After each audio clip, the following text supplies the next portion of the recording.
less than half of the students who apply to medical school are accepted. In order to demonstrate that you have what it takes to be a successful medical student and physician, you need to excel academically, take the required coursework, and perform clinical activities.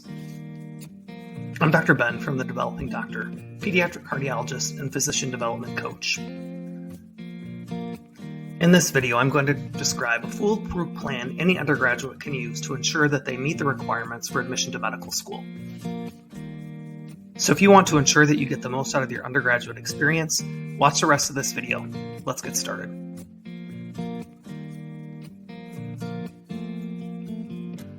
The Premed's plan for undergraduate study.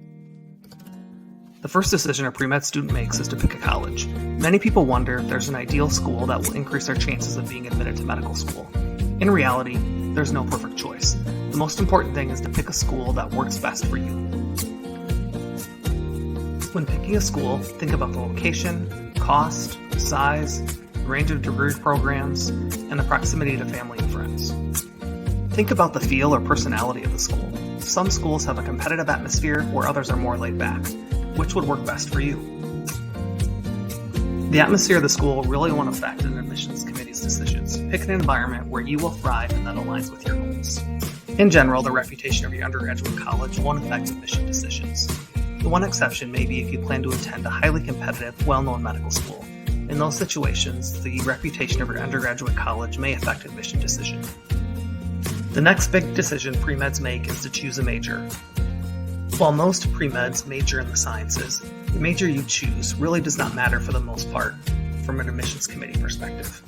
Medical schools want to admit intelligent, well-rounded, hardworking students. The major you choose should showcase that you have those characteristics. They also want students with diverse experiences, interests, and skills to ensure they produce doctors who reflect the population in general. So when choosing a major, choose something you will enjoy and that will challenge you academically. Rather than focusing on majors, admissions committees will look at your GPA and the overall difficulty of your courses and schedule. Your GPA and the rigor of your academic schedule will provide evidence that you prepared yourself for the grind of medical school. Regardless of the major you choose, you'll need to ensure that you complete the required coursework prior to applying to any school.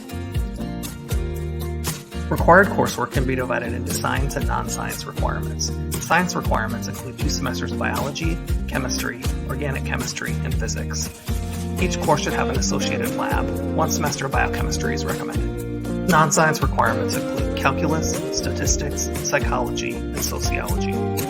Additional courses in the humanities and English composition are also common requirements.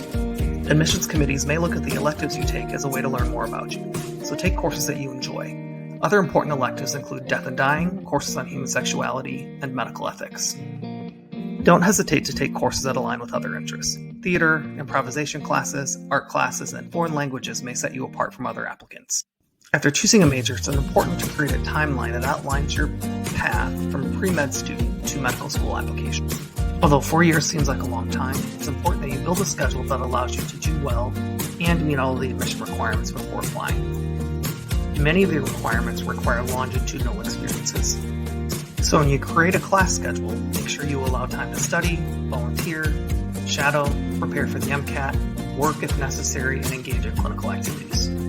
You also need to ensure to leave time for yourself to exercise, eat, and enjoy time with family and friends. Don't forget about life outside of school. It is possible to complete all the required coursework, have an appropriate GPA, take the MCAT, and complete all the necessary extracurricular activities over 4 years. Many find this timeline rushed. As a result of the rushed timeline, others choose to extend their education to 5 years, take summer courses, or even take a gap year. From an admissions committee perspective, the timeline doesn't matter. Choose a path and timeline that works best for you. It's important to make a plan for your extracurricular activities early in your undergraduate experience. These activities should include clinical and non-clinical experiences. How you spend your time in college is important, which is why you need a plan.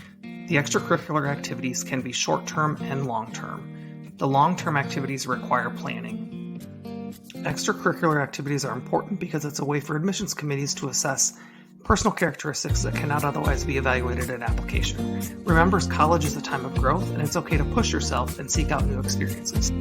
I like to divide clinical activities into two types: long-term volunteer or paid activities, which are great for obtaining letters of reference, and short-term shadowing experiences, which are great to learn more about different fields of medicine. Both have value during the admissions process. Non-clinical activities should be determined based on your interests. They can include research, participate in student organizations, athletics, or music. Throughout your undergraduate experience, please make time to have fun. Just don't have so much fun that it detracts from your GPA or MCAT scores or interferes with your extracurricular activities. The last portion of this video will address questions that I frequently receive about the undergraduate experience. The first question I commonly receive is, what should I do if I do poorly in a course? If you're struggling in a course, the first thing to remember is don't panic. We're all human and struggle from time to time. The next thing to do is to seek out a tutor or get help in the class to see if you can increase or improve your grade. If that doesn't work, the last piece of advice is to seek out an advisor and find out what your options are. You could potentially drop or out of the course. Another common question I'm asked is, what should I do if my GPA is lower than average for most schools? The average GPA for admission ranges between 3.6 and 3.8 for most medical schools. The average for Caribbean schools and osteopathic schools may be slightly lower. Regardless, if your GPA is lower, there are a few steps you can take to increase your chances of admission. If your GPA is lower than you would like, there are a few strategies you can try. If you're early in your undergraduate experience, consider decreasing the number of hours you're taking each semester to allow yourself more time to study for each course. Some schools will also allow you to repeat classes, and the lower grade of the two will be dropped at the end of the repeat course. If you're later in your experience, consider taking a post-bac program or attending graduate school prior to applying to medical school. It's also important to note that the admissions committee looks at more than just your total GPA. They'll look at trends for improvement and compare your science to non-science grade point averages. I hope you found the information in this video helpful. Becoming a doctor is a long road. It takes careful planning and preparation. That's why I started The Developing Doctor. I offer coaching programs for undergraduate pre-medical students to help them make the most out of their time in undergrad and increase their chance of admission. If you'd like to learn more about my coaching programs, follow the link below this video to schedule a complimentary coaching session with me. I look forward to helping you make the most out of your undergraduate pre-med experience.